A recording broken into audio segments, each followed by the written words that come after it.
remove Trump from the ballot in Colorado. I told you this would happen. I told you that some court would find Trump not eligible to be on some ballot, and they would do it with almost no time left to appeal the decision before the ballots were actually physically printed, and I said it a month ago. But they're eventually going to find a judge that will agree with their bizarre legal theory. That judge will issue a ruling. The Secretary of State will immediately take it and print the ballots as fast as they can without Trump's name. And even if Trump wins that on appeal, the state's going to throw up their hands and say, oh, oops, the ballots are already printed. We don't have the time or resources to reprint them. Sorry. That'll get tied up in court. And come election day, Trump might not have a line on the ballot in whatever state that happens in. That's my prediction. Sure, they ordered it stayed until its appeal, but I'm not going to make another, I am going to make another prediction here. Unless the Supreme Court weighs in before that January 5th deadline to print the ballots in Colorado, the Secretary of State, the Democrat Jenna Griswold, who controls this process, I'm willing to bet that she's going to go ahead and print the ballots anyway without Trump's name on it. I mean, she basically said this already. It says right there, the Colorado Secretary of State, Jenna Griswold, said she'd rely on the decision of the highest court to rule on the matter when certifying ballots for the 2024 election in Colorado. This is the new political battlefield. It's lawfare. It's no longer an issue about policy or who or what is better for the country, even about the will of the people. This is about the Democrats keeping and getting more power. And the Democrats are totally outmaneuvering Republicans on this. They are breaking every norm to do it because they know the guy they have at the top of the ticket is the most useless human to ever hold the White House. Republicans better wise up or we're going to get run over on this high road that we always talk about.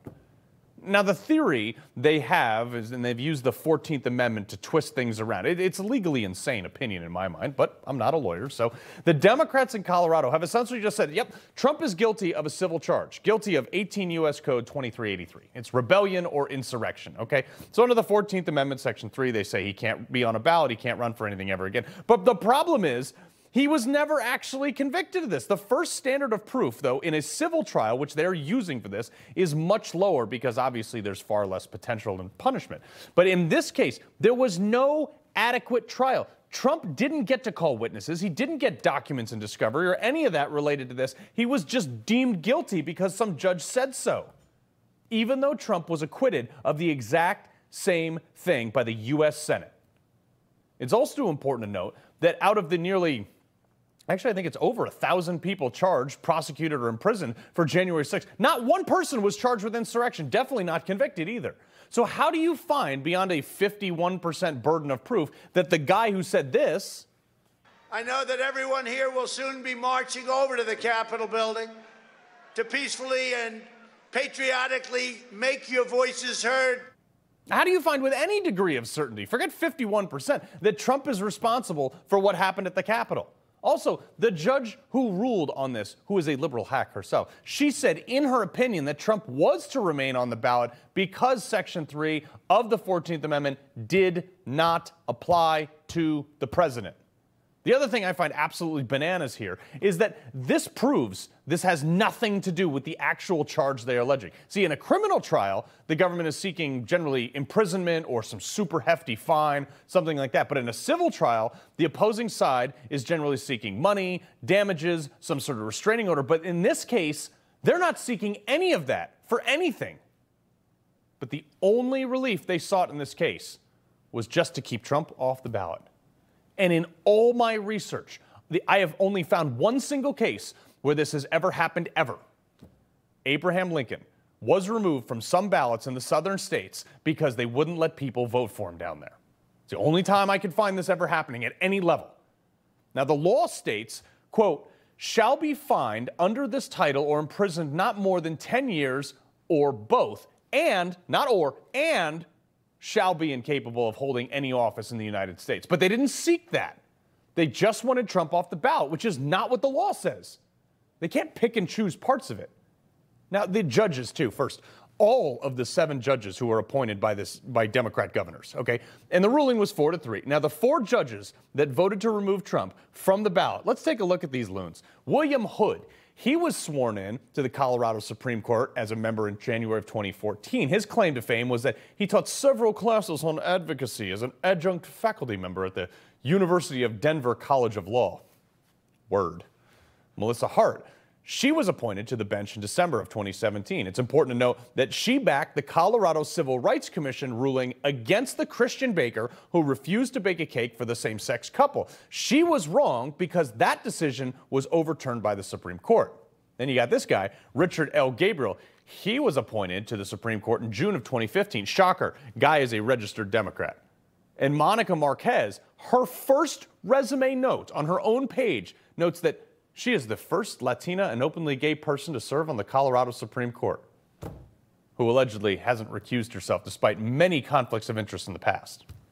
Look, these are the people who just removed the former president of the United States, a world-renowned billionaire, and still, in my mind, and I think every court in the land, an innocent man from the presidential ballot. And when you have the president of El Salvador, which at one point was one of the most corrupt countries in the world, he said on Twitter, the United States has lost its ability to lecture any other country about democracy. Yes, I agree with that guy. So if they think this is okay, Republican states, I always say it, we got to play by the same rules. Start removing Biden from the ballot. I think he's guilty of bribery. Oh, I don't need a court hearing. I just think he is. There you go. Two can play at this game. Charge him civilly. I don't care. First, the Colorado GOP, which is nice, they've kind of outmaneuvered this already. They already said that they're going to move to a caucus scenario rather than a primary if Trump doesn't end up on the ballot. I mean, I guess they're like, so screw your Supreme Court ruling, Colorado. We're just going to make your ruling irrelevant. And good. I'm glad they're stepping up like that. But every other Republican better get their head out of their rear end, because in Clinton v. Jones, the Supreme Court made it clear that these suits grounded on private actions could continue while a president was in office, and there was no bar against them or constitutional requirement that they be deferred. So, when it comes to Joe Biden, which Republican is going to step up? Also, we need to make sure that these judges are all charged with judicial misconduct. Reviews, bar complaints, whatever we have to do. The same thing they're doing, the Project 65 or whatever. Do the same thing they do to Republicans. And while we're at it, maybe the Tea Party should sue Barack Obama for having Lois Lerner go after their nonprofit status, or maybe attacking them on the campaign trail. Remember when Barack Obama called them all a bunch of racists? All the bad things he said? This is the door to the lawfare that I have been warning you about, but if one side is doing it, Republicans have to do it too. Look, when this is all over, I genuinely believe Trump is going to win in 2024. I believe it's not even going to be close. I hope it's a Reagan-Mondale scenario. But either way, I want legally vicious people in Trump's next DOJ. I want to wage an ungodly amount of lawfare on these people who tried to do this to Trump. Every single person that tried to take Trump out, he should sick his DOJ on these people and charge them civilly, criminally, whatever. The same thing that the Biden administration is doing now. But they got to do it personally, so they have zero, none, nada, absolutely no professional or legal protections. They did this to Mike Flynn, bankrupted him, took his house, nearly everything was gone. They did it to so many others. And I say, it's payback time. That is literally half the reason I'm voting for Trump for a third time. This is the only way these people will learn.